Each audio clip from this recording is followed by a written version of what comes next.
Hello good morning, जोहार, मैं संजय और आप देख रहे हैं न्यूज झारखंड। समय हो चला है झारखंड की खबरों को जानने का, उनसे अपडेट होने का। उससे पहले अगर आप न्यूज झारखंड चैनल पर नए हैं या अब तक चैनल को सब्सक्राइब नहीं किए हैं तो प्लीज चैनल को सब्सक्राइब करके बेल आइकन प्रेस कर दीजिए, जिससे अब तक झारखंड की हर एक छोटी बड़ी खबर का अपडेट आप तक पहुंचता रहे। चलिए शुरुआत करते हैं आज की पहली और महत्वपूर्ण बड़ी खबर से। आज से पूरे झारखंड में पूरी तरह से सक्रिय होगा मानसून। 3 जुलाई तक झमाझम बारिश का अलर्ट। झारखंड में आज 28 जून से मानसून पूरी तरह से सक्रिय होने जा रहा है। मौसम विभाग के अनुसार आज से पूरे राज्य में बारिश की गतिविधियां तेज होंगी। गरज चमक, तेज हवाओं और वज्रपात के साथ अधिकांश जिलों में हल्की से मध्यम बारिश होगी, जबकि कई इलाकों में भारी बारिश की भी संभावना है। वही बीते 27 जून यानी कि शनिवार को मानसून ने अपनी दस्तक मजबूत कर दी थी। रांची, जमशेदपुर, बोकारो, धनबाद, रामगढ़, पाकुड़ और गिरिडीह समेत कई जिलों में रुक रुक कर बारिश हुई। कई स्थानों पर 40 से 50 किलोमीटर प्रति घंटे की रफ्तार से तेज हवाएं भी चली। सबसे अधिक बारिश पाकुड़ और गिरिडीह में दर्ज की गई है, जबकि पलामू, गढ़वा, चतरा और लातेहार जैसे उत्तर पश्चिमी जिलों में उमस बनी रही। मौसम विभाग ने आज 28 जून से 3 जुलाई तक पूरे झारखंड के लिए अलर्ट जारी किया है। इस दौरान राज्य के अधिकांश हिस्सों में झमाझम बारिश, गरज चमक, वज्रपात और तेज हवाएं चलने की संभावना है। कुछ जिलों में भारी बारिश भी हो सकती है। लगातार बारिश के कारण अगले कुछ दिनों में अधिकतम तापमान में 3 से 4 डिग्री सेल्सियस तक की गिरावट आएगी, जिससे लोगों को उमस भरी गर्मी से राहत मिलेगी। मौसम विभाग ने लोगों से खराब मौसम के दौरान खुले मैदान, पेड़ों और बिजली के खंभों से दूर रहने तथा किसानों को मौसम को ध्यान में रखकर कृषि कार्य करने की सलाह दी है। आज से झारखंड में राष्ट्रीय पल्स पोलियो अभियान 61,26,000 बच्चों को पिलाई जाएगी दवा। आज 28 जून से झारखंड में 3 दिवसीय राष्ट्रीय पल्स पोलियो अभियान की शुरुआत हो रही है। 28 से 30 जून तक चलने वाले इस अभियान के दौरान राज्य के 5 वर्ष से कम आयु के 61,26,000 बच्चों को पोलियो से बचाव के लिए दवा की 2 बूंद पिलाई जाएगी। पहले दिन राज्य भर के 24,507 पोलियो बूथों पर बच्चों को दवा दी जाएगी, जबकि 29 और 30 जून को स्वास्थ्य विभाग की टीमें घर घर जाकर छूटे हुए बच्चों को पोलियो की खुराक पिलाएगी। अभियान में स्वास्थ्य विभाग के साथ कई अन्य विभाग भी सहयोग करेंगे। रांची जिले में 5,05,000 से अधिक बच्चों को पोलियो की खुराक पिलाने का लक्ष्य रखा गया है। इसके लिए 3893 बूथ बनाए गए हैं और हजारों स्वास्थ्य कर्मियों की तैनाती की गई है। Civil surgeon doctor Prabhat Kumar ने अभिभावकों से अपील की है कि वे अपने 5 वर्ष से कम आयु के बच्चों को आज ही नजदीकी पोलियो बूथ पर ले जाकर पोलियो की दवा अवश्य पिलाएं, ताकि हर बच्चा सुरक्षित रहे और राज्य पोलियो मुक्त बना रहे। रांची में शांतिपूर्ण तरीके से निकला मुहर्रम जुलूस। चप्पे चप्पे पर मुस्तैद रही पुलिस। राजधानी रांची में शनिवार को कड़ी सुरक्षा व्यवस्था के बीच मुहर्रम का जुलूस शांतिपूर्ण तरीके से निकाला गया। किसी भी अप्रिय घटना को रोकने के लिए शहर को कई जोन में बांटा गया था। संवेदनशील इलाकों में अतिरिक्त पुलिस बल, मजिस्ट्रेट, रैपिड एक्शन फोर्स और जिला बल के जवान तैनात रहे। एसएसपी राकेश रंजन ने खुद सुरक्षा व्यवस्था की निगरानी की, जबकि सिटी एसपी पारस राणा और ट्रैफिक एसपी राकेश सिंह भी लगातार विभिन्न क्षेत्रों का जायजा लेते रहे। पुलिस कंट्रोल रूम से पूरे शहर के सीसीटीवी के जरिए लाइव मॉनिटरिंग की गई और सोशल मीडिया पर अफवाह फैलाने वालों पर नजर रखने के लिए साइबर सेल की विशेष टीम भी 24 घंटे सक्रिय रही। पुलिस अधिकारियों ने शहर के विभिन्न इलाकों का दौरा कर सुरक्षा व्यवस्था की समीक्षा की और लोगों से शांति व सौहार्द बनाए रखने की भी अपील की। चतरा रेलवे साइडिंग में वर्चस्व की लड़ाई, 2 गुटों में हिंसक झड़प, प्रमुख पति समेत कई घायल। चतरा जिले के गिद्धौर थाना क्षेत्र स्थित द्वारी रेलवे साइडिंग में शनिवार को कोयला साइडिंग के संचालन और वर्चस्व को लेकर 2 गुटों के बीच हिंसक झड़प हो गई। दोनों पक्षों के बीच जमकर लाठी डंडे चले और पत्थरबाजी हुई, जिससे इलाके में अफरा तफरी मच गई और इस घटना में प्रमुख पति समेत दोनों पक्षों के आधा दर्जन से अधिक लोग घायल हो गए। पुलिस ने 4 गंभीर घायलों को बेहतर इलाज के लिए हजारीबाग रेफर किया है। प्रारंभिक जानकारी के अनुसार विवाद रेलवे साइडिंग में बने 2 कांटा घरों के संचालन और नियंत्रण को लेकर था, जिसे लेकर लंबे समय से तनाव बना हुआ था। घटना के बाद कुछ लोगों ने सड़क जाम कर दिया, जिससे पुलिस ने मौके पर पहुंचकर हटाया और यातायात बहाल कराया। राहगीरों के भी पत्थरबाजी की चपेट में आने की सूचना है। थाना प्रभारी पुरुषोत्तम अग्निहोत्री ने बताया है कि उमेश यादव की शिकायत पर एफआईआर दर्ज कर जांच शुरू कर दी गई है। फिलहाल द्वारी बाजार और रेलवे साइडिंग क्षेत्र में स्थिति नियंत्रण में है तथा एहतियात के तौर पर भारी संख्या में पुलिस बल तैनात किया गया है। झारखंड में परिसीमन पर बढ़ा विवाद, एसटी सीटें घटने की आशंका पर आदिवासी संगठनों की सर्वदलीय बैठक आज। झारखंड में प्रस्तावित विधानसभा और लोकसभा परिसीमन को लेकर विवाद तेज हो गया है।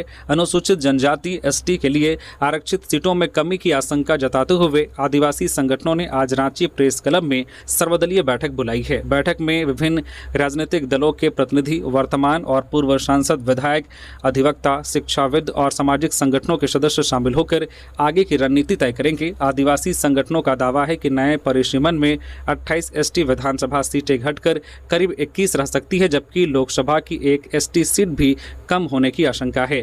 परिसीमन को लेकर राजनीतिक दलों में भी मतभेद सामने आए हैं। भाजपा ने इसे संवैधानिक प्रक्रिया बताते हुए समर्थन किया है, जबकि जेएमएम और कांग्रेस ने इसका विरोध करते हुए कहा है कि इससे आदिवासी समाज का राजनीतिक प्रतिनिधित्व प्रभावित होगा। विपक्षी दलों ने इस मुद्दे पर व्यापक चर्चा और सर्वदलीय सहमति की मांग की है।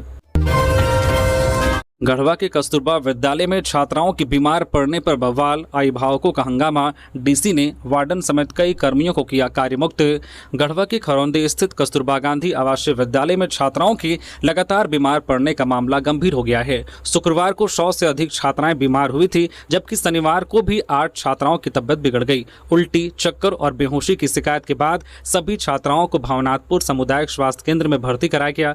घटना से नाराज अभिभावक विद्यालय पहुंचे और ग्रिल तोड़कर परिसर में प्रवेश कर स्कूल प्रशासन के खिलाफ जमकर हंगामा किया। सूचना मिलने पर पहुंची पुलिस ने लोगों को समझाकर स्थिति को शांत कराया। मामले की गंभीरता को देखते हुए उपायुक्त पीएन मिश्रा ने जांच पूरी होने तक वार्डन, लेखापाल, गार्ड, रसोईया समेत कई कर्मियों को कार्यमुक्त कर दिया है। डीसी और सिविल सर्जन ने अस्पताल पहुंचकर छात्राओं का हाल जाना और बेहतर इलाज के निर्देश दिए। प्रारंभिक जांच में दूषित भोजन और टंकी का गर्म पानी पीने से छात्राओं की तबियत बिगड़ने की आशंका जताई गई है। फिलहाल सभी छात्राएं खतरे से बाहर है और प्रशासन पूरे मामले की जांच कर रहा है।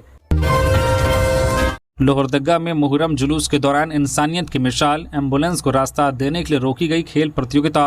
लोहरदगा के कुड्डू प्रखंड में मुहर्रम जुलूस और पारंपरिक खेल प्रतियोगिता के दौरान मानवता की मिसाल देखने को मिली। इंदिरा गांधी चौक पर हजारों लोग की भीड़ के बीच एक 108 एम्बुलेंस फंस गई, जो गंभीर मरीज को लेकर रांची रिम्स जा रही थी। सायरन सुनते ही आयोजन समिति और प्रशासन ने तुरंत खेल प्रतियोगिता रुकवा दी और भीड़ को हटाकर एम्बुलेंस के लिए रास्ता खाली कराया। नौजवान मुहर्रम कमेटी के अध्यक्ष इम्तियाज खलीफा और अन्य सदस्यों ने पुलिस के सहयोग से कुछ ही मिनटों में मानव श्रृंखला बनाकर एम्बुलेंस को सुरक्षित रवाना किया। इस मानवीय पहल की पुलिस अधीक्षक सादिक अनवर रिजवी सहित प्रशासनिक अधिकारियों ने जमकर सराहना की। स्थानीय लोगों ने कहा है कि यह घटना साबित करती है कि किसी भी त्यौहार का सबसे बड़ा संदेश मानवता और जरूरतमंद की मदद करना है। झारखंड में सूखे की आहट, सामान्य से 60% कम बारिश से खरीफ फसलों पर गहराया संकट। झारखंड में मानसून की सुस्त रफ्तार ने किसानों की चिंता बढ़ा दी है। जून में सामान्य 122.6 मिलीमीटर बारिश के मुकाबले अब तक केवल 49.5 मिलीमीटर वर्षा हुई है, यानी कि राज्य में करीब 60% कम बारिश दर्ज की गई है। कम बारिश के कारण खेतों में नमी की भारी कमी है, जिससे धान की रोपाई और खरीफ फसलों की बुआई प्रभावित हो रही है। चतरा, पलामू, लोहरदगा, गढ़वा और साहिबगंज जैसे कई जिलों में सूखे जैसी स्थिति बन गई है, जबकि रांची एकमात्र जिला है जहां सामान्य से अधिक वर्षा दर्ज की गई है। कमजोर मानसून का असर पूरे देश में भी देखने को मिल रहा है। केंद्रीय कृषि मंत्रालय के अनुसार देश में अब तक सामान्य से 43% कम बारिश दर्ज हुई है। संभावित कृषि संकट को देखते हुए 315 जिलों को संवेदनशील श्रेणी में रखा गया है और राज्यों को जल संरक्षण बढ़ाने तथा आकस्मिक कृषि योजना लागू करने के निर्देश दिए गए हैं। यदि जल्द अच्छी बारिश नहीं हुई तो झारखंड में खरीफ फसलों के उत्पादन पर बड़ा असर पड़ सकता है। श्रावणी मेला 2026, रेलवे स्टेशनों पर कड़ी सुरक्षा, भीड़ नियंत्रण के लिए बनेगा स्पेशल प्लान। श्रावणी मेला 2026 की तैयारियों को लेकर देवघर समाहरणालय में डीसी सौरभ कुमार भुवानिया की अध्यक्षता में समीक्षा बैठक हुई। बैठक में Jasidih junction, Deoghar railway station और बैद्यनाथ धाम रेलवे स्टेशन पर सुरक्षा व्यवस्था, यातायात और श्रद्धालुओं की सुविधाओं की समीक्षा की गई। डीसी ने मेले के दौरान संभावित भीड़ को देखते हुए सभी प्रमुख स्टेशनों के लिए विशेष क्राउड मैनेजमेंट प्लान तैयार तैयार करने, अतिरिक्त सुरक्षा बल तैनात करने और सीसीटीवी कैमरों से 24 घंटे निगरानी सुनिश्चित करने के निर्देश दिए। श्रद्धालुओं की सुविधा के लिए टिकट काउंटरों की संख्या बढ़ाने, रेलवे के सहयोग से स्पेशल ट्रेन चलाने तथा स्टेशनों पर शेड, पेयजल, बिजली, शौचालय, मेडिकल कैंप और सूचना सहायता केंद्र की स्थापना करने का निर्णय लिया गया है। श्रद्धालुओं की सुविधा के लिए टिकट काउंटरों की संख्या बढ़ाने, रेलवे के सहयोग से स्पेशल ट्रेन चलाने तथा स्टेशनों पर शेड, पेयजल, बिजली, शौचालय, मेडिकल कैंप और सूचना सहायता केंद्र की व्यवस्था करने का निर्णय लिया है। डीसी ने सभी विभागों को मेले से पहले तैयारियां पूरी करने के निर्देश देते हुए कहा कि बाबा बैद्यनाथ धाम आने वाले श्रद्धालुओं को किसी भी प्रकार की असुविधा नहीं होनी चाहिए। झारखंड में बिजली विभाग की बड़ी लापरवाही, बंद मीटर पर आ रहा बिल तो चालू कनेक्शन पर महीनों से नहीं मिला बिजली बिल। रांची में बिजली विभाग की लापरवाही से उपभोक्ताओं को भारी परेशानी का सामना करना पड़ रहा है। कई लोगों ने शिकायत की है कि मीटर सरेंडर करने के बाद भी हर महीने बिजली बिल भेजा जा रहा है, जबकि कुछ उपभोक्ताओं को चालू बिजली कनेक्शन होने के बावजूद कई महीनों से बिल नहीं मिला है। बिजली वितरण निगम की रिपोर्ट के अनुसार बिल नहीं मिलने, बिल सुधार और मोबाइल नंबर अपडेट जैसी 1616 से अधिक शिकायतें दर्ज हुई हैं, लेकिन अधिकांश मामलों का अब तक समाधान नहीं हो पाया है। एक मामले में सरेंडर किए गए मीटर का बिल लगातार भेजा जा रहा है और सिक्योरिटी राशि का समायोजन भी नहीं हुआ है। वहीं मोरहाबादी के एक उपभोक्ता को फरवरी 2025 से ही बिजली बिल नहीं मिला है, जिससे उन्हें एक साथ भारी बिल आने की चिंता है। उपभोक्ताओं का कहना है कि कई बार शिकायत और अधिकारियों से संपर्क करने के बावजूद कार्रवाई नहीं हो रही है। निगम ने बिलिंग व्यवस्था सुधारने और उपभोक्ताओं को समय पर सही बिल उपलब्ध कराने के निर्देश दिए हैं।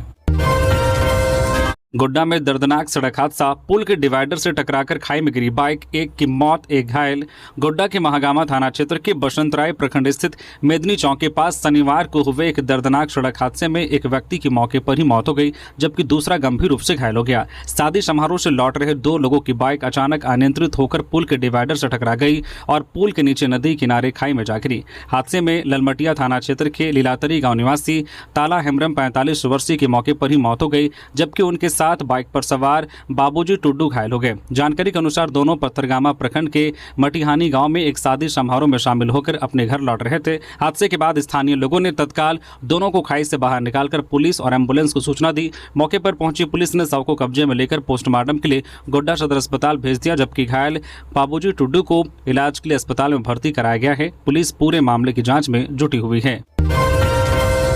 एसआईआर में शिक्षक बीएलओ की भूमिका से रहेंगे दूर, सिर्फ वॉलंटियर के रूप में करेंगे सहयोग। झारखंड में मतदाता सूची के विशेष गहन पुनरीक्षण एसआईआर 2026 के दौरान शिक्षकों की भूमिका में बड़ा बदलाव किया गया है। मुख्य निर्वाचन पदाधिकारी के रवि कुमार ने स्कूली शिक्षा एवं साक्षरता विभाग को निर्देश जारी करते हुए कहा है कि विद्यार्थियों की पढ़ाई प्रभावित न हो, इसलिए पहले से बीएलओ के रूप में कार्य कर रहे अधिकांश शिक्षकों की जगह अन्य कर्मियों की नियुक्ति की गई है। केवल विशेष परिस्थितियों वाले क्षेत्रों में ही शिक्षकों से बीएलओ का कार्य लिया जाएगा। अब सभी जिलों में शिक्षकों को वॉलंटियर फॉर एसआईआर 2026 के रूप में नामित किया जाएगा। उनकी जिम्मेदारी मतदाता सूची पुनरीक्षण के दौरान लोगों को आवश्यक जानकारी और सहयोग उपलब्ध कराना होगी, ताकि कोई भी पात्र भारतीय नागरिक मतदाता सूची में नाम दर्ज कराने से वंचित न रहे। पुनरीक्षण अभियान 30 जून से 29 जुलाई तक चलेगा।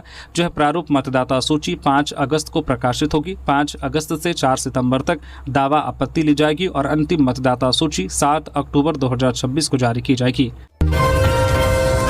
जेएसएससी उत्पाद सिपाही भर्ती, सफल अभ्यर्थियों की सूची जारी। 1 से 14 जुलाई तक होगा मेडिकल टेस्ट। झारखंड कर्मचारी चयन आयोग जेएसएससी ने उत्पाद सिपाही प्रतियोगिता परीक्षा 2023 के सफल अभ्यर्थियों की पहली सूची जारी कर दी है। आयोग ने करीब 1300 अभ्यर्थियों को चिकित्सीय जांच, मेडिकल टेस्ट के लिए चयनित किया है। मेडिकल जांच 1 जुलाई से 14 जुलाई 2026 तक रविवार और सार्वजनिक अवकाश को छोड़कर प्रतिदिन सुबह 10 बजे से दोपहर 3 बजे तक सदर अस्पताल रांची के ऑडिटोरियम में आयोजित की जाएगी। यह भर्ती प्रक्रिया कुल 583 पदों के लिए चल रही है। इससे पहले शारीरिक दक्षता परीक्षा आयोजित की जा चुकी है, जबकि लिखित परीक्षा 12 अप्रैल 2026 को राज्य के 8 जिलों में हुई। झारखंड के सहायक आचार्यों को जल्द मिलेगा वेतन, शपथ पत्र के आधार पर शुरू हुई भुगतान प्रक्रिया। झारखंड के सरकारी प्रारंभिक विद्यालयों में जो नियुक्त सहायक आचार्यों को जल्द वेतन मिलने की उम्मीद है। स्कूली शिक्षा एवं साक्षरता विभाग के निर्देश पर अधिकांश जिलों में शिक्षकों से शपथ पत्र लिया जा रहा है और वेतन भुगतान की प्रक्रिया शुरू कर दी गई है। प्रमाण पत्र सत्यापन लंबित होने के कारण 7 महीने से वेतन रुका हुआ था। मुख्यमंत्री हेमंत सोरेन के निर्देश के बाद विभाग ने स्पष्ट किया है कि केवल सत्यापन लंबित होने के कारण वेतन नहीं रोका जाएगा। इसके लिए शिक्षकों से शपथ पत्र लिया जा रहा है कि यदि भविष्य में उनके प्रमाण पत्र फर्जी पाए जाते हैं तो उनकी सेवा समाप्त कर वेतन की भी वसूली की जाएगी। पूर्वी सिंहभूम, धनबाद, पलामू, गढ़वा, लोहरदगा और अन्य कई जिलों में शपथ पत्र लेने के बाद वेतन भुगतान की प्रक्रिया तेज हो गई है। कुछ जिलों में जीपीएफ खाता खोलने और अन्य औपचारिकताएं पूरी की जा रही हैं। विभाग का लक्ष्य है कि जुलाई से अधिकांश पात्र सहायक आचार्यों के खातों में वेतन पहुंच जाए। हथनी की मौत के 2 दिन बाद गढ़वा में हाथियों का तांडव, एक की गई जान, कई घर उजड़े। गढ़वा जिले में जंगली हाथियों का आतंक लगातार बढ़ता जा रहा है। 2 दिन पहले एक हथनी की मौत के बाद शनिवार अहल सुबह रंका वन क्षेत्र के बांदू चुतरू गांव में हाथियों के झुंड ने हमला कर दिया। इस दौरान पूरे गांव में अफरा तफरी मच गई। हाथियों ने डिगर मांझी को पटक कर मार डाला, जबकि सरदार मांझी गंभीर रूप से घायल हो गए। हमले के दौरान 4 घर भी क्षतिग्रस्त हो गए, जिससे ग्रामीणों में दहशत फैल गई। घटना की सूचना मिलते ही वन विभाग की टीम मौके पर पहुंची और शव को कब्जे में लेकर आगे की कार्रवाई शुरू कर दी। विभाग मृतक के परिजनों को मुआवजा देने की प्रक्रिया में जुटा है। वहीं नुकसान का भी आकलन किया जा रहा है। लगातार हो रहे हाथियों के हमलों से ग्रामीणों में आक्रोश है। कुछ ग्रामीणों का मानना है कि 2 दिन पहले चिनिया में हथनी की मौत के बाद हाथियों का झुंड आक्रामक हो गया है। हालांकि इसकी आधिकारिक पुष्टि नहीं हुई है। नशे में धुत बेटे ने मामूली विवाद में पिता को टांगी से काट डाला, आरोपी गिरफ्तार। बोकारो जिले के गोमिया प्रखंड से रिश्तों को शर्मसार कर देने वाली एक दिल दहला देने वाली घटना सामने आई है। यहां शराब के नशे में धुत एक बेटे ने मामूली विवाद के बाद अपने ही पिता की टांगी से वार कर हत्या कर दी। घटना के बाद पूरे इलाके में सनसनी फैल गई। बताया जाता है कि अर्जुन करमाली शराब के नशे में घर पहुंचा था। इसी बात को लेकर पिता जयलाल करमाली से कहासुनी हो गई। देखते ही देखते विवाद इतना बढ़ गया कि गुस्से में बेकाबू अर्जुन ने घर में रखी टांगी उठाई और पिता पर ताबड़तोड़ वार कर दिए। गंभीर चोट के कारण जयलाल करमाली ने मौके पर ही दम तोड़ दिया। घटना की सूचना मिलते ही जगेश्वर विहार थाना पुलिस मौके पर पहुंची। पुलिस ने आरोपी अर्जुन करमाली को तत्काल गिरफ्तार कर लिया और हत्या प्रयुक्त टांगी ही बरामद कर ली। शव को कब्जे में लेकर पोस्टमार्टम के लिए भेज दिया गया है। झारखंड सही रिपोर्ट भेजे तो छात्रवृत्ति की 60% राशि तुरंत देंगे, केंद्रीय मंत्री रामदास आठवले। केंद्रीय सामाजिक न्याय एवं अधिकारिता राज्य मंत्री रामदास आठवले ने कहा है कि छात्रों की छात्रवृत्ति केंद्र सरकार की प्राथमिकता है। उन्होंने कहा कि झारखंड सरकार छात्रवृत्ति से संबंधित सही और पूरी रिपोर्ट भेजे तो केंद्र सरकार 60% राशि तुरंत जारी कर देगी। उन्होंने राज्य सरकार की राशि रोकने के आरोपों को निराधार बताते हुए कहा कि यदि झारखंड का कोई बकाया है तो वह नियमानुसार जरूर मिलेगा। साथ ही मुख्यमंत्री हेमंत सोरेन को प्रधानमंत्री से मुलाकात करने की सलाह देते हुए कहा कि वे स्वयं भी राज्य का बकाया दिलाने का प्रयास करेंगे। प्रेस वार्ता में उन्होंने नीट पेपर लीक और राम मंदिर के चढ़ावे में कथित गड़बड़ी को दुर्भाग्यपूर्ण बताते हुए दोषियों के खिलाफ सख्त कार्रवाई की मांग की। आठवले ने कहा कि केंद्र सरकार सभी राज्यों के साथ समान व्यवहार करती है और झारखंड को केंद्र की विभिन्न योजनाओं का लाभ मिला है।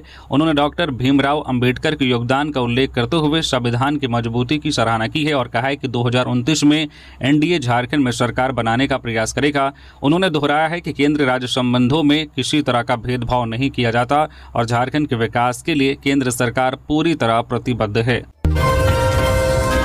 रांची में श्रद्धा और अनुशासन के साथ निकला मुहर्रम जुलूस, डॉक्टर एपीजे अब्दुल कलाम को दी श्रद्धांजलि। मुहर्रम के अवसर पर राजधानी रांची में शनिवार को इमाम हुसैन की शहादत की याद में पारंपरिक जुलूस शांतिपूर्ण माहौल में निकाला गया। बड़ी संख्या में लोगों ने जुलूस में हिस्सा लिया, जबकि विभिन्न अखाड़ों ने पारंपरिक करतबों और ताजियों का प्रदर्शन किया। या हुसैन के नारों के बीच निकले जुलूस का मुख्य आकर्षण भारत के पूर्व राष्ट्रपति और महान वैज्ञानिक डॉक्टर एपीजे अब्दुल कलाम को समर्पित मिसाइल का आकर्षक मॉडल रहा, जिसे तिरंगे से सजाकर उन्हें श्रद्धांजलि दी गई। जुलूस के दौरान सुरक्षा के व्यापक इंतजाम किए गए थे। शहर के प्रमुख चौक चौराहों पर पुलिस बल तैनात रहा और वरिष्ठ अधिकारी लगातार निगरानी करते रहे। वहीं विभिन्न सामाजिक संगठनों और स्थानीय लोगों ने जगह जगह पेयजल और शरबत की व्यवस्था कर जुलूस में शामिल लोगों का स्वागत किया। पलामू के पोखराहा ब्लैक स्पॉट पर बनेगा अंडरपास, सड़क हादसे रोकने के लिए लागू होगी नई ट्रैफिक व्यवस्था। पलामू जिले के सदर थाना क्षेत्र के पोखराहा ब्लैक स्पॉट पर लगातार हो रही सड़क दुर्घटनाओं के बाद जिला प्रशासन ने बड़ा फैसला लिया है। पिछले 15 दिनों में यहां 3 लोगों की मौत के बाद मुख्यमंत्री हेमंत सोरेन ने मामले का संज्ञान लिया। इसके बाद डीसी दिलीप प्रताप सिंह शेखावत और एसपी कपिल चौधरी ने NHAI, RCD समेत संबंधित विभागों के अधिकारियों के साथ बैठक कर दुर्घटनास्थल का निरीक्षण किया। प्रशासन ने सड़क सुरक्षा को मजबूत करने के लिए तत्काल और दीर्घकालीन दोनों तरह की कार्य योजना तैयार की। प्रशासन ने फिलहाल ब्लैक स्पॉट के पास स्पीड ब्रेकर बनाने, ट्रैफिक पुलिस की तैनाती, हाई मास्ट लाइट और चेतावनी संकेत लगाने का निर्णय लिया गया है। साथ ही वाहनों की आवाजाही को नियंत्रित करने के लिए ट्रैफिक सिस्टम लागू किया जाएगा, जिसमें दोनों दिशाओं से वाहनों का संचालन बारी बारी से कराया जाएगा। वहीं स्थायी समाधान के रूप में यहां अंडरपास का निर्माण किया जाएगा, जिसे तय समय सीमा में पूरा करने का लक्ष्य रखा गया है। प्रशासन का कहना है कि इन उपायों से सड़क दुर्घटनाओं में कमी आएगी और लोगों की सुरक्षा सुनिश्चित होगी। धनबाद के निरसा में फ्लाईओवर पर सियासत तेज, 1.5 महीने से 400 करोड़ की परियोजना का काम ठप। धनबाद के निरसा में करीब 400 करोड़ रुपए की लागत से बनने वाले एलिवेटेड फ्लाईओवर का निर्माण कार्य पिछले 1.5 महीने से बंद पड़ा है। इस मुद्दे पर धनबाद सांसद ढूलू महतो और निरसा विधायक अरूप चटर्जी आमने सामने आ गए। सांसद ने विधायक पर परियोजना में बाधा डालने और रंगदारी मांगने का आरोप लगाया है। वहीं विधायक ने इन आरोपों को खारिज करते हुए कहा कि परियोजना की मंजूरी पहले ही मिल चुकी थी और स्थानीय लोगों को रोजगार नहीं मिलने के कारण विरोध हो रहा है। दरअसल सड़क किनारे पेड़ों की कटाई, स्थानीय युवाओं को रोजगार नहीं मिलने और पर्यावरण संबंधित मंजूरी, NOC समेत अन्य दस्तावेज सार्वजनिक करने की मांग को लेकर भाकपा माले और ग्रामीणों ने निर्माण कार्य रुकवा दिया है। विधायक का कहना है कि जब तक स्थानीय लोगों को रोजगार और जनप्रतिनिधियों को उचित सम्मान नहीं मिलेगा, काम शुरू नहीं होने दिया जाएगा। फिलहाल पिछले 45 दिनों से परियोजना स्थल पर काम पूरी तरह से बंद है और मामला राजनीतिक विवादों का रूप ले चुका है। कोडरमा घाटी में फ्रिज और वॉशिंग मशीन से लदा कंटेनर दुर्घटनाग्रस्त, चालक घायल। कोडरमा थाना क्षेत्र अंतर्गत कोडरमा घाटी के बंदरचुआ के समीप शनिवार को फ्रिज और वॉशिंग मशीन से लदा एक कंटेनर अनियंत्रित होकर पलट गया। हादसे में चालक घायल हो गया। घायल चालक की पहचान संजीव कुमार 34 साल, पिता स्वर्गीय कृष्ण नंदन सिंह मुजफ्फरपुर के रूप में हुई है। चालक ने बताया कि वह चेन्नई से फ्रिज और वॉशिंग मशीन लोड कर पटना जा रहा था। इसी दौरान कोडरमा घाटी में एक वाहन को बचाने के प्रयास में कंटेनर अनियंत्रित हो गया और करीब 20 फीट गहरे गड्ढे में जा गिरा। घटना के बाद PCR टीम की मदद से चालक को सुरक्षित बाहर निकाला गया और उपचार के लिए कोडरमा सदर अस्पताल पहुंचाया गया, जहां उसका इलाज जारी है। घटना की सूचना मिलने पर स्थानीय पुलिस भी मौके पर पहुंची और आवश्यक कार्रवाई में जुट गई। देवघर में ट्रैफिक नियम तोड़ने वालों पर प्रशासन सख्त, 1157 चालकों से वसूले गए 28,43,000 रुपये। देवघर में सड़क सुरक्षा और यातायात व्यवस्था को लेकर जिला प्रशासन ने सख्ती बढ़ा दी है। उपायुक्त सौरभ कुमार भुवानिया और पुलिस अधीक्षक प्रवीण पुष्कर की अध्यक्षता में हुई समीक्षा बैठक में सड़क दुर्घटनाओं को कम करने के लिए ब्लैक स्पॉट की पहचान, तीखे मोड़ों पर साइनेज लगाने, झाड़ियों की कटाई और विशेष वाहन जाँच अभियान चलाने के निर्देश दिए गए। कार्रवाई के दौरान यातायात नियमों का उल्लंघन करने वाले 1157 वाहन चालकों से कुल 28,43,000 रुपये जुर्माना वसूला गया। प्रशासन ने ओवर स्पीड, ओवरलोडिंग, बिना हेलमेट, मोबाइल पर बात करते हुए ड्राइविंग, रेस ड्राइविंग, शराब पीकर वाहन चलाने और मॉडिफाई साइलेंसर वाले वाहन चालकों के खिलाफ सख्त कार्रवाई के निर्देश दिए हैं। इसके साथ ही अवैध खनन और बालू उठाव पर निगरानी बढ़ाने, अधिकृत वाहनों में GPS अनिवार्य करने तथा सड़क दुर्घटनाओं का रिकॉर्ड समय पर पोर्टल पर दर्ज करने का भी निर्देश दिया गया है। जैक में सचिव की नियुक्ति में देरी पर बढ़ा विरोध, सरकार को 5 दिन का ultimatum. Jharkhand academic council JAC में 1 महीने से अधिक समय से सचिव का पद खाली रहने पर वित्त रहित शिक्षण संस्थानों में नाराजगी बढ़ गई है। धुरवा स्थित सर्वोदय निकेतन उच्च विद्यालय में राज्य भर के इंटर कॉलेज, उच्च विद्यालय, संस्कृत विद्यालय और मदरसों के प्राचार्यों व शिक्षक प्रतिनिधियों की आपात बैठक हुई। बैठक में निर्णय लिया गया है कि यदि 5 दिनों के भीतर सचिव की नियुक्ति नहीं हुई तो 5 जुलाई को हाईकोर्ट में जनहित याचिका दायर की जाएगी। शिक्षकों का कहना है कि सचिव नहीं रहने से मान्यता, सर्टिफिकेट वेरिफिकेशन, शासी निकाय गठन समेत कई प्रशासनिक कार्य ठप हैं, जिससे 26 लाख से अधिक छात्र प्रभावित हो रहे हैं। बैठक में मोर्चा ने रोके हुए अनुदान को जल्द जारी करने, 2026-27 से अनुदान राशि में 75% वृद्धि के वादे को पूरा करने और तकनीकी कारणों से संस्थानों का अनुदान नहीं रोकने की मांग की है। चेतावनी दी गई है कि मांगे पूरी नहीं होने पर मानसून विधानसभा विधानसभा सत्र से पहले लोक भवन के सामने बड़ा प्रदर्शन किया जाएगा। साथ ही राष्ट्रीय शिक्षा नीति 2020 के तहत आवश्यक कानूनी कार्रवाई और आगे की रणनीति के लिए एक विशेष समिति का गठन भी किया गया है। झारखंड में अब करंट से नहीं जाएगी बिजली कर्मियों की जान, सुरक्षा कवच बनेगी स्पेशल टोपी। बिजली कर्मियों की सुरक्षा को और मजबूत बनाने के लिए झारखंड बिजली वितरण निगम लिमिटेड JBVNL जल्द ही मेटल डिटेक्टर कैप खरीदेगा। यह आधुनिक सुरक्षा उपकरण बिजली लाइन के पास पहुंचते ही संभावित खतरे का संकेत देगा, जिससे कर्मचारियों को पहले ही सतर्क होने का मौका मिलेगा और करंट से होने वाली दुर्घटनाओं में कमी आएगी। पहले चरण में करीब 3 लाख रुपए की लागत से कैप खरीदी जाएगी। प्रत्येक सब स्टेशन को 10-10 कैप उपलब्ध कराने की योजना है। रांची सर्किल के 98 सब स्टेशनों में पहले नगर निगम क्षेत्र के 47 सब स्टेशनों को प्राथमिकता दी जाएगी। यह विशेष कैप 33 kV और 11 kV बिजली लाइनों के पास पहुंचते ही स्वतः संकेत देगी। GPS से लैस या पीले रंग की कैप कर्मचारियों को बारिश से भी सुरक्षा देगी। बिजली विभाग के अनुसार हाई वोल्टेज लाइनों में काम करने वाले लाइनमैन और अन्य तकनीकी कर्मचारियों के लिए यह कैप अतिरिक्त सुरक्षा कवच का काम करेगी और कार्य के दौरान होने वाले हादसों का जोखिम भी कम करेगी। बोकारो के सरकारी स्कूलों में MDM पर संकट, 3 माह से नहीं मिली राशि, बच्चों के भोजन पर बढ़ी चिंता। बोकारो के सरकारी स्कूलों में मध्याह्न भोजन MDM योजना वित्तीय संकट से जूझ रही है। पिछले 3 माह से कई विद्यालयों को MDM की राशि नहीं मिली है, जिससे दाल, सब्जी, तेल, मसाले और अन्य खाद्य सामग्री खरीदने में परेशानी हो रही है। कई स्कूल उधार लेकर बच्चों का भोजन तैयार कर रहे हैं, जबकि कुछ जगहों पर मेन्यू में कटौती करनी पड़ रही है। इससे बच्चों को निर्धारित पौष्टिक भोजन उपलब्ध कराना मुश्किल हो गया है। अभिभावकों और शिक्षकों का कहना है कि MDM गरीब बच्चों के लिए पोषण का महत्वपूर्ण स्रोत है और राशि में देरी का असर उनके स्वास्थ्य व पढ़ाई पर पड़ सकता है। झारखंड राज्य प्राथमिक शिक्षक संघ ने लंबित राशि जल्द जारी करने की मांग की है। वहीं शिक्षा विभाग के अधिकारियों ने कहा है कि राशि मिलते ही सभी विद्यालयों के खातों में भेज दी जाएगी और MDM योजना का संचालन सामान्य रूप से सुनिश्चित किया जाएगा। शादी के कार्ड के नाम पर साइबर ठगी, APK फाइल पर क्लिक करते ही हैक हो सकता है आपका मोबाइल। राजधानी रांची में साइबर अपराधियों ने ठगी का नया तरीका अपनाया है। अपराधी WhatsApp और अन्य मैसेजिंग प्लेटफॉर्म पर शादी के डिजिटल कार्ड के नाम पर APK फाइल भेज रहे हैं। जैसे ही कोई व्यक्ति इस फाइल को डाउनलोड कर इंस्टॉल करता है, उसका मोबाइल हैक हो सकता है। साइबर विशेषज्ञों के अनुसार इसके जरिए अपराधी बैंकिंग ऐप, OTP और अन्य संवेदनशील जानकारी तक पहुँच बनाने की कोशिश करते हैं। पिछले 1 महीने में ऐसे कई मामले सामने आए हैं।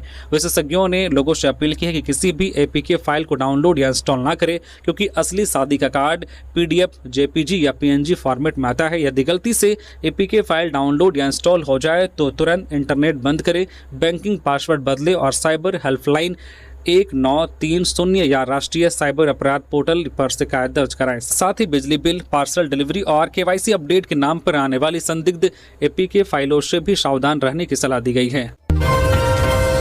जामताड़ा का कदमपाड़ा गांव आज भी बदहाली में जी रहा जीवन, सरकारी योजनाओं का नहीं मिल रहा लाभ। जामताड़ा जिले के गोपालपुर पंचायत स्थित आदिवासी बहुल कदमपाड़ा गांव आज भी विकास की मुख्य धारा से काफी दूर है। करीब 20 से 25 घरों और लगभग 250 की आबादी वाले इस गांव की तस्वीर आज भी 90 के दशक जैसी दिखाई देती है। चारों ओर खफरेल और पुआल के जर्जर मकान हैं, जबकि ग्रामीण मूलभूत सुविधाओं और सरकारी योजनाओं से वंचित होकर बदहाली में जीवन गुजार रहे हैं। शनिवार को अनाथ बच्चों का हाल जानने पहुंचे CO शाह प्रभारी BDO के सामने ग्रामीणों ने अपनी समस्याएं खुलकर रखी। ग्रामीणों का कहना है कि आज तक गांव के किसी भी परिवार को प्रधानमंत्री आवास योजना या अबुआ आवास योजना का लाभ नहीं मिला है। वहीं राज्य सरकार की मैया सम्मान योजना का लाभ भी गांव की केवल 3-4 महिलाओं तक ही सीमित है। ग्रामीणों ने आरोप लगाया है कि योजनाओं का लाभ लेने के लिए बार बार आवेदन करने के बावजूद उन्हें अलग अलग दस्तावेजों के नाम पर वर्षों से दौड़ाया जा रहा है। हैरानी की बात यह है कि पंचायत सचिवालय के कुछ कर्मियों ने अधिकारियों के सामने स्वीकार किया है कि वे पहली बार इस गांव पहुंचे हैं।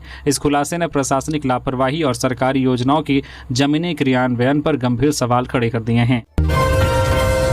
झारखंड में अवर योजना पदाधिकारी का पद होगा समाप्त, नई नियमावली का प्रारूप तैयार, अब सीधे होगी सहायक योजना पदाधिकारी की नियुक्ति। झारखंड सरकार की योजना एवं विकास विभाग ने योजना सेवा की नई नियमावली का प्रारूप तैयार कर लिया है। इस प्रस्ताव को विधि एवं वित्त विभाग की भी सहमति मिल चुकी है। अब इसे अंतिम मंजूरी के लिए कैबिनेट के समक्ष रखा जाएगा। नई नियमावली में कई अहम बदलाव किए गए हैं, जिसमें सबसे बड़ा फैसला अवर योजना पदाधिकारी जूनियर प्लानिंग ऑफिसर के पद को समाप्त करना है। नई नियमावली लागू होने होने के बाद इस पद पर कोई नियुक्ति नहीं होगी। अब जेपीएससी के माध्यम से सीधे सहायक योजना पदाधिकारी के पद पर भर्ती की जाएगी। इसके बाद अधिकारियों को पदोन्नति के जरिए जिला योजना पदाधिकारी, अपर सचिव और अपर निदेशक जैसे उच्च पदों तक पहुंचने का अवसर मिलेगा। बताया जा रहा है कि अवर योजना पदाधिकारी के पद पर लंबे समय से नियुक्ति नहीं हुई थी, इसलिए सेवा संरचना में बदलाव किया गया है। विभागीय सूत्रों के अनुसार प्रस्ताव को कैबिनेट की अगली बैठक में मंजूरी मिलने की पूरी संभावना है। हजारीबाग में 70 लाख की अवैध अंग्रेजी शराब जब्त। बिहार तस्करी के लिए जा रहे ट्रक से 935 कार्टून बरामद।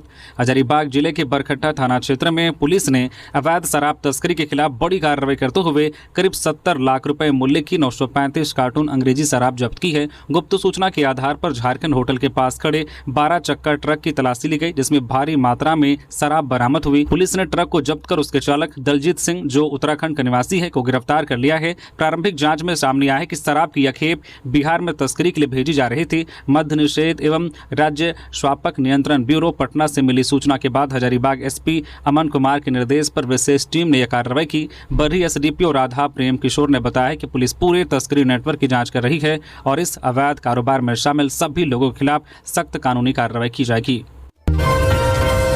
पलामू में NH-39 इंटरसेक्शन का डीसी एसपी ने किया निरीक्षण। सड़क सुरक्षा के लिए दिए तकनीकी सुधार के निर्देश। पलामू जिले के उपायुक्त दिलीप प्रताप सिंह शेखावत और पुलिस अधीक्षक कपिल चौधरी ने पोखराहा खुर्द स्थित राष्ट्रीय राजमार्ग 39 और पांकी मेदिनीनगर मार्ग के इंटरसेक्शन का निरीक्षण किया। इस दौरान उन्होंने सड़क सुरक्षा व्यवस्था का जायजा लेते हुए दुर्घटना संभावित स्थलों पर चेतावनी संकेतक, दिशा सूचक बोर्ड, गति सीमा संकेतक, reflector, traffic signal, road marking, street light और अन्य जो आवश्यक सुरक्षा उपाय जल्द लागू करने के निर्देश दिए। साथ ही सड़क किनारे मौजूद अवरोध हटाकर वाहनों की दृश्यता विजिबिलिटी बढ़ाने पर भी जोर दिया। उपायुक्त ने संबंधित अधिकारियों को संपर्क मार्गों के ढाल को तकनीकी मानकों के अनुसार सुधारने, आवश्यक स्थानों पर वैज्ञानिक तरीके से स्पीड ब्रेकर और बैरिकेडिंग लगाने तथा 10 जुलाई तक विस्तृत परियोजना प्रतिवेदन DPR में संशोधन कर मंजूरी के लिए भेजने के निर्देश दिए। उन्होंने कहा कि सड़क दुर्घटनाओं को रोकना प्रशासन की प्राथमिकता है और सभी विभागों के समन्वय से सुरक्षा संबंधित कार्य समयबद्ध तरीके से पूरे किए जाएंगे। साथ ही लोगों से भी यातायात नियमों का पालन करने और सुरक्षित गति से वाहन चलाने की अपील की। सुब्रतो कप में छात्राओं की सुरक्षा पर सवाल। 17 किलोमीटर पैदल घर लौटने को मजबूर हुई 8 खिलाड़ी। सिमडेगा जिले के ठठई टांगर प्रखंड में आयोजित सुब्रतो कप फुटबॉल प्रतियोगिता के दौरान छात्राओं की सुरक्षा और परिवहन व्यवस्था पर गंभीर सवाल उठे हैं। प्रतियोगिता में भाग लेने के बाद करीब 8 स्कूली छात्राएं टूर्नामेंट की जर्सी पहनकर बिना किसी शिक्षक या कर्मी के करीब 17 किलोमीटर पैदल अपने स्कूल की ओर जाती हुई मिली। छात्राओं ने बताया कि उन्हें वाहन नहीं मिली, इसलिए वे पैदल लौटने को मजबूर हुई। हालांकि उन्होंने यह भी कहा है कि शायद उन्हें लेने वाली गाड़ी खराब हो गई थी। इस घटना के बाद स्थानीय लोगों ने आयोजन व्यवस्था पर सवाल उठाते हुए मामले की जांच और जिम्मेदार अधिकारियों पर कार्रवाई की मांग की है। लोगों का कहना है कि जब प्रतियोगिता के लिए प्रतिभागियों के भोजन और परिवहन की व्यवस्था के लिए अलग से राशि उपलब्ध कराई जाती है, तब छात्राओं को इस तरह पैदल लौटना गंभीर लापरवाही है। ग्रामीणों ने भविष्य में ऐसी घटनाओं की पुनरावृत्ति रोकने के लिए सुरक्षित परिवहन व्यवस्था सुनिश्चित करने की मांग की है। बसंत सोरेन का SIR पर बड़ा बयान। बोले यह कोरोना से भी भयंकर बीमारी, सभी रहें सतर्क। झारखंड में 30 जून से शुरू होने जा रहे मतदाता सूची के विशेष गहन पुनरीक्षण SIR को लेकर सियासत तेज हो गई है। मुख्यमंत्री हेमंत सोरेन के भाई और दुमका विधायक बसंत सोरेन ने SIR की तुलना कोरोना से करते हुए कहा है कि यह उससे भी अधिक गंभीर है। उन्होंने मसलिया प्रखंड में आयोजित एक कार्यक्रम के दौरान लोगों से सतर्क रहने की अपील करते हुए कहा है कि यदि किसी का नाम मतदाता सूची से हट गया तो वह केवल मतदान के अधिकार से ही नहीं बल्कि कई सरकारी योजनाओं के लाभ से भी वंचित हो सकता है। साथ ही उन्होंने पंचायत स्तर पर लगाए जा रहे शिविरों का लाभ उठाकर जरूरी दस्तावेज समय पर बनवाने की सलाह दी है। कार्यक्रम के दौरान बसंत सोरेन ने विभिन्न विकास योजनाओं का उद्घाटन और शिलान्यास भी किया। उन्होंने सभी सखी मंडलों को 4 करोड़ 17 लाख रुपए का सांकेतिक चेक, 21 महिलाओं को टोटो, लाभुकों को अबुआ आवास की चाबी, पशुपालन से जुड़े स्वीकृति पत्र, दिव्यांगों को ट्राईसाइकिल तथा स्कूली बच्चों को साइकिल वितरित की गई। इसके अलावा कई सड़क निर्माण परियोजनाओं का उद्घाटन और शिलान्यास करते हुए क्षेत्र के विकास के लिए सरकार की प्रतिबद्धता दोहराई। जामताड़ा सदर अस्पताल मुख्य गेट के पास मिला 40 वर्षीय व्यक्ति का शव, जांच में जुटी पुलिस। जामताड़ा सदर अस्पताल के मुख्य गेट के पास शनिवार दोपहर करीब 2 बजे एक 40 वर्षीय अज्ञात व्यक्ति का शव मिलने से इलाके में सनसनी फैल गई। यह शव अस्पताल के गेट के सामने स्थित एक चाय दुकान की चौकी पर पड़ा हुआ था। घटना की जानकारी तब हुई जब झारखंड मुक्ति मोर्चा के युवा नेता रिजवान से किसी काम से अस्पताल आए थे। उनकी नज़र चौकी पर अचेत पड़े व्यक्ति पर पड़ी, जिसके बाद उन्होंने तुरंत अस्पताल प्रबंधन को इसकी सूचना दी। झामो युवा नेता और अस्पताल कर्मियों की मदद से आनन फानन में व्यक्ति को इलाज के लिए अस्पताल के भीतर ले जाया गया। हालांकि डॉक्टरों ने जांच के बाद उसे मृत घोषित कर दिया। मृतक की पहचान अभी तक नहीं हो पाई है। यह भी स्पष्ट नहीं हो सका है कि वह अस्पताल के गेट तक कब और किन परिस्थितियों में पहुंचा था। अस्पताल प्रबंधन ने घटना की सूचना जामताड़ा थाना पुलिस को दी। पुलिस मामले की जांच कर रही है और शव की शिनाख्त के प्रयास में जुटी है। रांची नगर निगम की बड़ी कार्रवाई, नदी किनारे अतिक्रमण हटाया, अवैध मीट दुकान बंद, 15 दुकानों को नोटिस।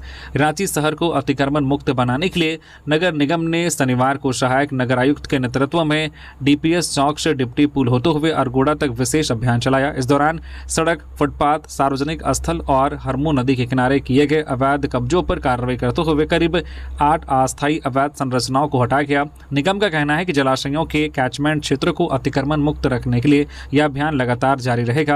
अभियान के दौरान झारखंड फर्नीचर के पास संचालित एक अवैध मीट दुकान को भी हटाया गया। जांच में पाया गया है कि दुकान से निकलने वाले मीट के अवशेष नदी के किनारे फेंके जा रहे थे, जिससे जल प्रदूषण फैल रहा था और बड़ी संख्या में पक्षियों के जमा होने से विमान संचालन के लिए भी खतरा पैदा हो रहा था। इसके अलावा बिना ट्रेड लाइसेंस संचालित 15 दुकानों को 3 दिनों के भीतर लाइसेंस बनवाने का निर्देश दिया गया है।